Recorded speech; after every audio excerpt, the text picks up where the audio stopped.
Welcome to a Community Partners interview, where we explore the organizations, opportunities, and resources that look to make change in our daily lives. I'm your host, Lilly Cereghini, and you're listening to Voices for Ability Radio, all abilities, all the time. Today, I'm joined by Ron Tranjano, the Director of Services for Extend a Family, Waterloo Region. Extend a Family, Waterloo Region, came into being in 1981 to demonstrate the whole of inclusion, a deep respect for the knowledge and experience that is behind families underlies their desire to work in partnership with them, to work alongside and together with the families and adults they serve. Their approach is person-centered, focused on the person they serve first and foremost. Thank you for joining us today, Ron. Thank you. Thank you for having me, Lillian. So, Ron, could you please tell us a little bit more about you and what inspired you to work for Extend a Family? Sure. So basically, in regards to personally, I've always been interested in social services, even as I was going through university. On a personal level, I do have a niece who has Down syndrome as well. So one of the things that I was aware of in regards to the plight of people who are considered different, in this case, people who have a disability, is that inclusion sometimes happens in the community, sometimes not. You mentioned that Extend a Family was founded in 1981. The one thing that actually was a core belief of the founders, it was founded in a grassroots level by a group of families who have children with a disability. Now, one of the things that they noticed was their children didn't have any sort of friendship or relationships outside the family structure. Like for parents, this is a common occurrence whereby, like, let's say somebody has a child who goes to kindergarten. That child, no matter even if it's the first week of school and whatnot, they always get invited to, like, their classmates' birthday party. Unfortunately, the students, the child with a disability, isn't afforded the same consideration. So what they wanted to do, the core belief of those founding families, is that they want to have expand the relationships of their children outside of the immediate family circle. And that's what we do at Extend a Family. We make sure that, like, we make all those connections because the more people know about, like, the individuals with disability, the better they are in regards to not only the support that they can they will be able to get, but also in regards to the contributions that they can provide to the community. Absolutely. That's brilliant. It sounds like the idea of a found family, which is just a feature that we can create for ourselves that I just absolutely love. Sure. One of the things that, in actuality, because you asked about like, what led me to this work. So I did provide a history, but what we also do is we're kind of unique in regards to. You mentioned it in the introduction. We're person-centered. So I'm doing the stats. I prepared for this interview. So so we go by fiscal year. So we end our fiscal years in March every time. So last fiscal year, so from April 2025, 2024 to March 2025, we supported about 1,866 children with individual contracts. So this is funding that they receive from the government called Special Service at Home. And we support 751 adults who also receive individualized funding with a funding source called Passports. And what we do is, for all of those individual contracts, we make sure that that funding is spent, like, specifically for the individual that has it, and also to cater to their needs and their goals. So each one gets, like, a coordinator and workers, And what we do is we try to make sure that they work on their goals, whether it be whether they want to go to camp, or whether they want to learn life skills, or whether even they want to experience something that they've never experienced. We have like one of our programs helps our supported vacations, so they go out and explore all over Ontario. So that's one of the primary things that we make sure that we do in regards to the goals are basically person led by either the individual or the family. Thank you. That's actually a really good segue into my next question. When doing my research, I saw that you have a number of programs that you offer. Can you tell me a little bit more about those? Sure. So what I mentioned before is the supported vacations. We called it supported excursions and experience. Sorry, supported excursions, experiences, and discoveries. So passports funding is the funding that adults with disability get because one of the things that for individuals with disability, either they have limited options if they go to post-secondary education, or they work. And a lot of folks may not be able to work to make a living. So what the government does is they provide passports funding so that they have a meaningful, they can do meaningful day activities or activities during their lifetime. So one of the things that we help individuals use that funding for is going on vacation with support. We have I think last year, if I remember my stats correctly, we actually have booked 251 trips for the entire fiscal year. So the trips is all anywhere on Ontario, because passport is like an government of Ontario funding. So we have supported people going to Niagara, to Collingwood. There was even a wolf reserve up north that one of the individuals supported really wanted to explore. Primarily, what this also did was because this a lot of the vacations required connecting with, like, accommodations, i.e., hotels, right? So one of the things that we discovered early on in this program is that especially for people who have physical disabilities, so they would need accessible hotel rooms, they were getting charged more. So what we've been able to do is we've been able to connect with Choice Hotels. So Choice Hotels is a group of hotels. They do like Super 8. They do, I think, no, it's not Holiday Inn. They do what is it? Hampton Inn or something like that. But we've made connection with, like, the corporate headquarters of Choice Hotels. So anytime we we book a vacation on behalf of extended family. Oh, sorry. Every time that extended family books a vacation on behalf of an individual we support, they like we have a main person, main contact. They book us a room, and they charge us nothing extra for if we require an accessible room for the individual that we're supporting. So that's one program. The other program that is currently going on right now is we have a summer program. So we have 5 weeks of day camp. It's currently being run through the space that we're using is Grand River Collegiate. And then in August, we have a 2 week overnight camp because we have a long standing relationship with Scouts Canada. So we're using their site at Camp in Pisa in Drumbo. So what this allows is it allows, like, people with disabilities have that camp experience. It's a little it's much more supported because in regular camps, you'll probably get like one program leader per, let's say, 8 or 9 participants. Because of we realize that a lot of the campers may require more support. Our support ratio is one camp leader for every 4 participants. And what we did as well is, in regards to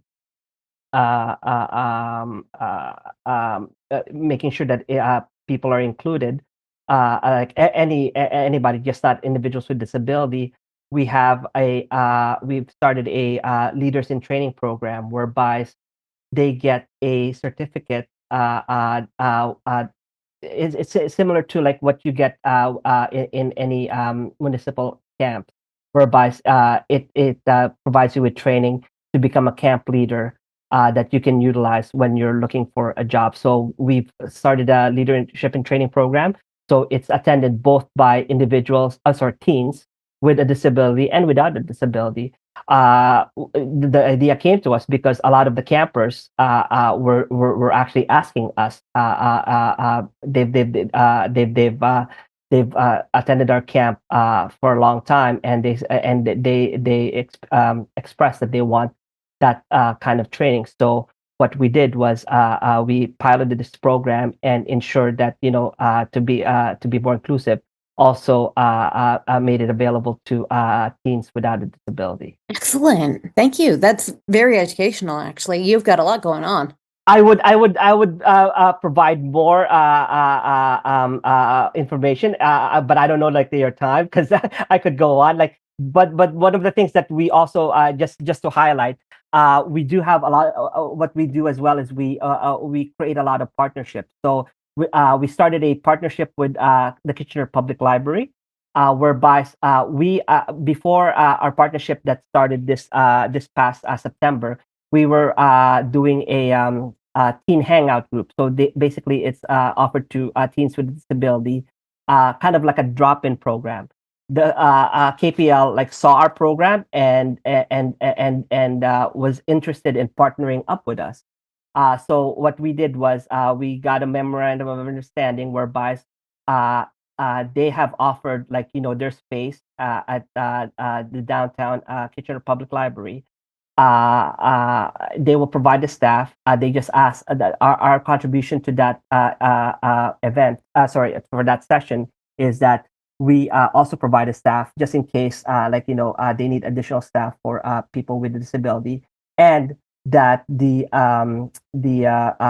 drop in, they call it Teen Hub, would be for anyone, not just any teens, not just for teens with a disability.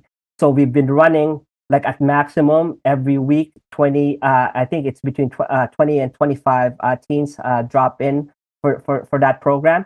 I know that they just finished their spring, but the spring session, so they're gonna run up again in the fall. And these are one of the programs that we offer free of charge, no cost to the community, just because we started a partnership with Kitchener Public Library. We're actually in the midst also of starting up because we have a preteen hub as well that we piloted this year. And when we approached Kitchener Public Library on partnering up with that venture, they were interested in it. So we're hoping that to offer that to the community again free of charge in the fall. So you'll have in the fall a teen hub plus a preteen drop-in group. Wow. Busy, busy, busy. That's a very impressive schedule. So, I also saw that you have some workshops that you hold. Can you tell us a little bit more about your workshops? sure. So a lot of the stuff that we provide is like our goal is to ensure that people with disability have have the skills to empower them to be contributing members to society. So, in terms of the workshop, we provide some educational sessions. One in particular is called it's TIF, so it's an acronym, trying it on for size. So basically, it allows individuals to learn how to live independently. Like for individuals without disability, it's a common occurrence whereby it's like people who grow older want to move out of their parents' home. For individuals with disability, sometimes that's a barrier because one, maybe they don't have the skills, and two, the caregivers are a little bit hesitant to allow them to move out of the family home. So this program allows us to teach individuals how to live independently. One of the partnerships that we have, apart from Choice Hotels, is because we've used Airbnb, we have actually have a list of preferred landlords, whereby they know of our work, and they know the people that we support, so they rent to us at a discounted rate, and they're very accommodating, because especially for homes and rentals that have accessibility needs. So what we do is, apart from providing an assessment to individuals in terms of learning what their skills are and what they would need to learn in order to live away from home more independently, we also have a practical aspect whereby we have we have for an overnight or a weekend, they go and live stay at an Airbnb place, a rental, and then there's a staff there that would monitor them to ascertain, their skill level, and then from there, once they've assessed, what they need to work on, whether it be cooking, whether it be management, then that's what they work on. Brilliant. I saw on your website that there's also a tab for your blog. Can you tell me about the blog?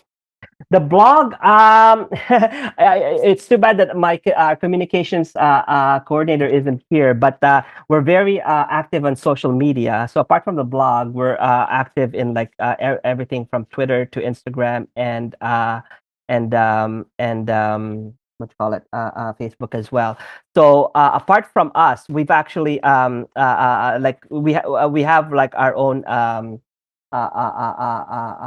blog site, but individuals, we actually also allow not allow, but help individuals with disability create their own channel. I know that we had several individuals that approached us for help in creating a YouTube channel. So anything social media, we provide that assistance.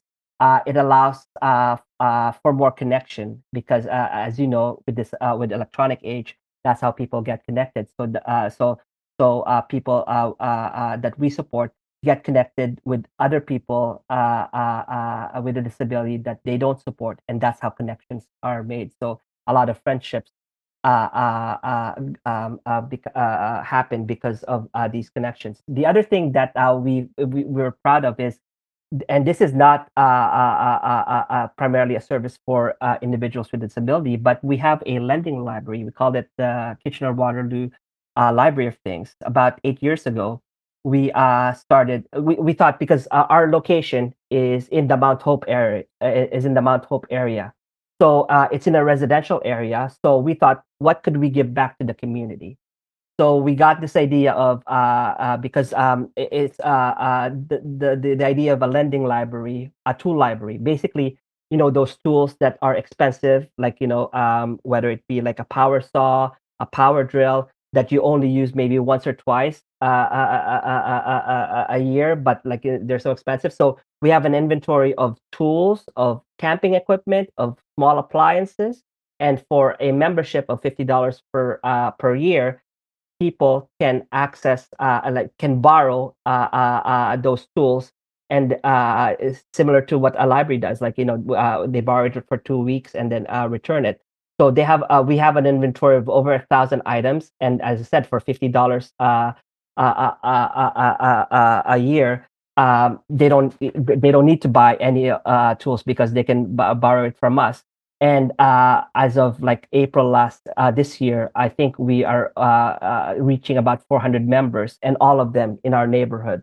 So while we're giving that back to the service to the community, it also allows the customers to learn about what we do, and in terms of what Extend Family does, and our values, and what we do for people with a disability. I have heard of that kind of lending model before for all the stuff that you only use once a year. Like, you're not going to need a skill saw rusting away in your garage if you're not going to use it more than once every 6 months, kind of Right. thing.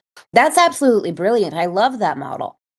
Yeah, and the thing too is, apart from giving back to the community, It also has an environment. It promotes a sharing economy because you're right. Like in regards to why would somebody buy like a $200 power drill that they're only going to use once or twice a year when they can just like borrow all the tools that they need with our lending library. Plus, also one of the things that we do at the lending at the KW lot is we accept like donations, like tools that are being discarded, and we have an on-site mechanic that actually repairs it. So the environmental aspect as well is that these are items that we refurbish so that it's less to go in the land. Brilliant. I love that model. Are there any restrictions for joining extended family Waterloo, such as age, disability type, the need for caretakers or family members only, things of that sort?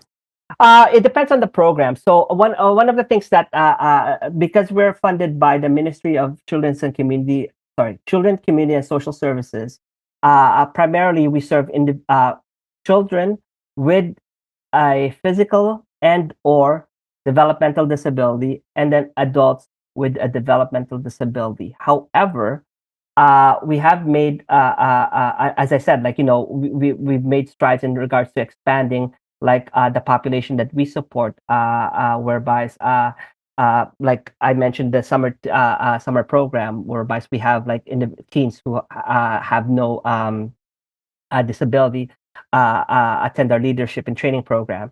Our teen hub also the teens doesn't have a disability. So I guess it just depends on which program you're thinking of, and it does say like if you go to our website, it does say like what the if who's the target audience, so that and people can always call us anyways to ascertain whether they can access the program. However, as I said, like in terms of inclusion, we want to make sure that we're inclusive. So even though like our primarily our primary population we support are individuals with disability, we want to include like everybody. Like we're working actually with the seniors group right now, because one of our community participations day program called Wales have a connection with like a long-term care facility whereby they have like a walking club whereby people that attend our day program go to meet up with people that attend the LTC's day program, and then that's basically making sure that people are connected in the community. For sure. So this is a two-pronged question. On the one side of this question, could you tell me, without using any names, about a success story of someone who has gone through your programs? But on the other side, what is the one thing that you see happening with people with disabilities that shouldn't be, and how do we stop that? Okay, sure. So basically, one of the things, so a bear, I'll say I'll answer your first question to begin with. So let's call this person Jay. We have a program. I didn't mention it, but it's called Open Space.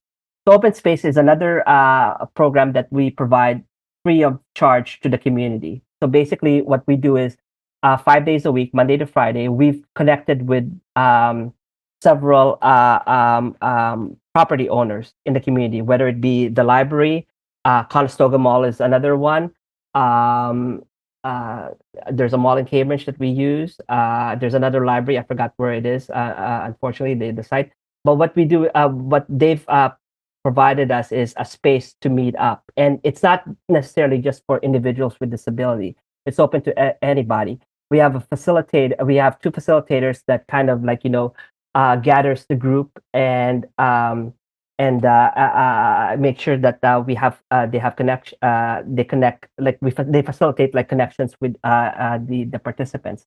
I actually attended one in November whereby I met like a newcomer from I believe she mentioned Iran, and one of the things that she was participating in all the activities that this open space group was doing on a Monday evening at the Kitchener Public Library. And one of the things that I asked her, like, how did she find out about the program, and what made her, because she's been going, like, when I met her, she was going for about 2 months already. So she said that one, she was new to Kitchener, so when she saw like it being posted in the library, she thought it would be a good opportunity to meet new people. Plus, because she's a newcomer, it was also a good opportunity for her to practice her English. So from that, like, I'm glad that to see that, like, that experience, when she shared that story, that we're reaching other people of, just not just people with disability. So going back to my story, Jay is an individual who actually was a participant of Open Space. He doesn't live in town, but he saw the posting. He's been going, and I think about what we saw was, like, he was very helpful. He was helping the facilitators every time he was attending to their the needs of the other participants, and he's very service oriented. So when there was an opening for a facilitator role, a paid facilitator role, with one of the groups, we asked him if he's interested in a job. And this person never had a job before, so we assisted him in making, because we have to go through the application process, a recruitment process. He applied. He worked on his resume. He got an interview, and a couple of weeks later, he was offered the role. So this is a person that was a participant that we saw, like, his strengths, and through some guidance, he was able to get a paid job within our organizations, and that's what actually one of the things that we're very proud of. We have several individuals with a disability that are in our employ, that has paid employment. And that goes to your second question in terms of the barriers, because one of the barriers that people with disabilities face is the kind of, like, stereotype that they're not productive workers, which is a barrier for them getting paid employment. And I'm not saying it's all employers. Like, there's a lot of multinational corporations that actually have found this to be false. I know that Sobeys actually, because I was in a conference at one time whereby the chief human resource officer of Sobeys have done a study, and they found that people with disabilities actually are the most effective workers, because one, they're reliable, and two, in terms of longevity, they stay in their job, for a long time. So they're very prized by places like Sobe. The other the other organization that I know that has already made that realization is the LCBO as well. I believe last summer they started piloting programs in some of their downtown Toronto stores to hire individuals with a disability. Just to wrap up here, what way could people reach out to you if they wanted to benefit from your services, or if they wanted to work with you? Just any sort of reach out that they might want to do. Sure. Basically, we're all on our website. I should know this. I'm pretty sure it's EAWR. Let me just look at the. So our email address, sorry, our website is www.eafwr.on.ca, and it'll provide you with all the contacts that you need, because as I said, like, we don't have a single contact. It depends on which program it is, but each program in our website is has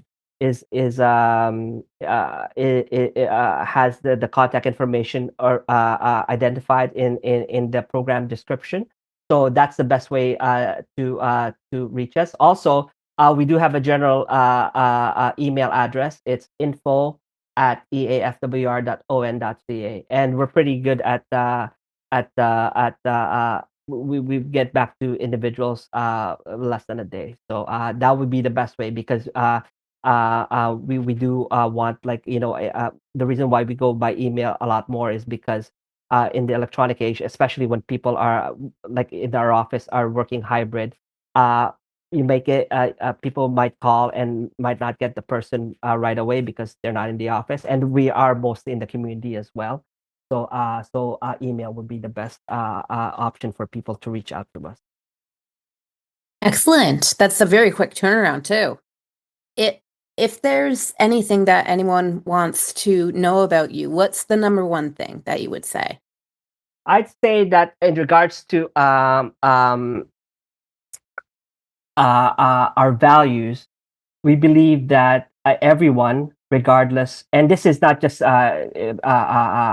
related to people with disabilities, anyone, regardless of race, color, gender, abilities, capabilities, uh, uh, has contributions, can make effective and meaningful contributions to the community, and that's why we promote inclusion on every aspect of those of the items that I just mentioned. So yeah, I mean, that inclusion may need some support, like accommodation, and that's we've done that, especially for people that we support, whereby we've provided some assistance in getting their goal, but it doesn't deter the fact that they have meaningful contributions that they can make. Absolutely. 100% agree. That is all of our time for today, Ron. Thank you so much. Well, thank you for having me, and I'm glad that I'm able to talk to you guys about the services and our values in this forum. Thank you very much. You've been listening to V4A Radio. I'm your host, Lilly Cereghini. And remember, folks, stick together because we are all in this together.